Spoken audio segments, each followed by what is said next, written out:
বিটিআরে এখন নির্বাচনী প্রচার তুঙ্গে। বাগযুদ্ধে লিপ্ত বিভিন্ন দলের হাই প্রোফাইল নেতারা। মথনগুড়িতে প্রচারে নেমে কংগ্রেস বিধায়ক জাকির হোসেন শিকদারের অভিযোগ, বিপিএফ এবং ইউপিপিএল এর বিরুদ্ধে। জাকির হোসেন বলেন, হাগ্রামা মহিলারীর নেতারা টাকার মালা পড়েন। বিধায়ক জাকিরের অভিযোগ, প্রমোদ বড়োর নেতারা টাকার বিছানায় শুয়ে থাকেন। দুই দলের মধ্যে প্রতিযোগিতা কারা বেশি দুর্নীতি করতে পারে। জোরদার নির্বাচনী প্রচারের মধ্যে দিয়ে সব দলই শান্তির স্লোগান দিয়ে চলেছে। এবারে বিটিআর নির্বাচনে কংগ্রেস 40 আসনেই প্রার্থী দিয়েছে। আজি মথনগুৰি পৰিষদীয় সমষ্টিত মই দুপৰীয়াৰ পৰাই আছোঁ। বিভিন্ন প্ৰান্তত গ'লোঁ। ৰাইজৰ পৰা যথেষ্ট সঁহাৰি লাভ কৰা গৈছে। শফিউৰ ৰহমান আমাৰ প্ৰাৰ্থী, এজন সফল ডেকা, সকলোৰে মৰমৰ, সকলোৱে নিজৰ সন্তান বুলি ভাবে, ভাই বুলি ভাবে। সকলে একেমুখে কৈছে যে শফিউৰ ৰহমানক এবাৰ আমি ভোট দিম, কংগ্ৰেছ দলক এবাৰ আমি ভোট দিম।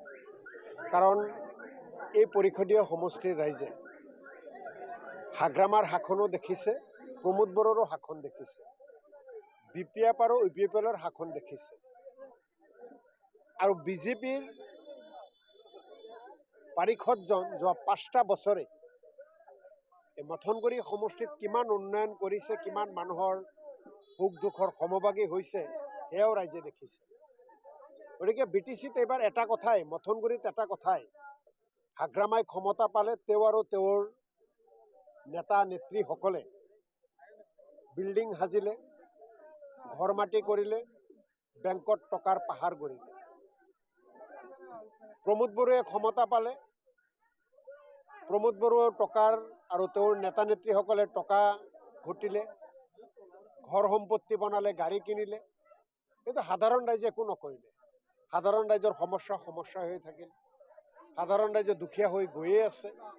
আজি মথনগুৰিত যি ৰাস্তাৰে আমি ইয়ালৈ আহিছোঁ, আপোনালোকে এবাৰ চিন্তা কৰক, যদি তেওঁলোকৰ অকণমানো এই অঞ্চলৰ প্ৰতি সদিচ্ছা থাকিলেহেঁতেন, ৰাস্তা ঘাট এনেকুৱা নাথাকিলেহেঁতেন।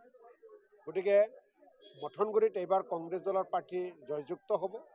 ইয়াতে বিপিএফৰ যিগৰাকী প্ৰাৰ্থী, তেওঁক ৰাইজে ভোট নিদিয়ে। কাৰণ তেওঁক ভোট দিয়া মানে সেই ভোট হাগ্ৰামা মহিলাৰীয়ে পাব, আৰু হাগ্ৰামা মহিলাৰীয়ে হিমন্ত বিশ্ব শৰ্মাক ছাপোৰ্ট কৰিব।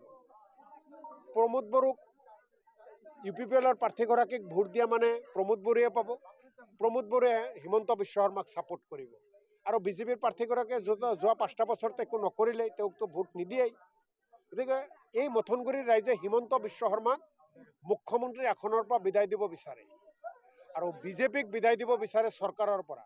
গতিকে হিমন্ত বিশ্ব শৰ্মা বিজেপিক অসমৰ শাসনৰ পৰা বিদায় দিবলৈ যাওঁতে